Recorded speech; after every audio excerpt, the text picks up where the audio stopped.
Tech Guide Ninjas here. Hope you're having a good day today. So today we're looking at how to create an organizational chart in Canva. If you've ever felt overwhelmed trying to depict your company's hierarchy in visual format, worry no more. Canva has a ton of templates you can use for this purpose. All you need to do is open up Canva, go to the Templates tab, and in the search bar, type in Organizational Chart.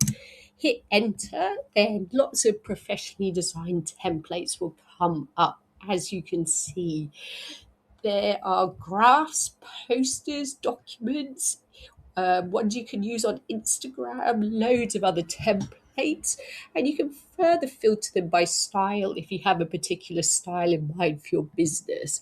But have a look through and choose one that you like the look of, then click on it and click on Customize this template. Then a new page will open where you can edit every section of it. So you can add in your business name, just click on the text, just edit what you don't want, and add in your new text.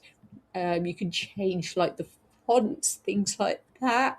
You can change colors, so I can click over the graphics. And if I want to choose different colors, I just click on that and put a new color in. This is especially helpful if you have like brand colors. You can upload those into Canva and use them for all your projects. You can, of course, change the pictures as well. So you want to replace them with pictures of the people in your own organization. So all you need to do is click on the photo. I can just delete that, and on the left-hand side, you can upload your own photos and just drag them onto the canvas.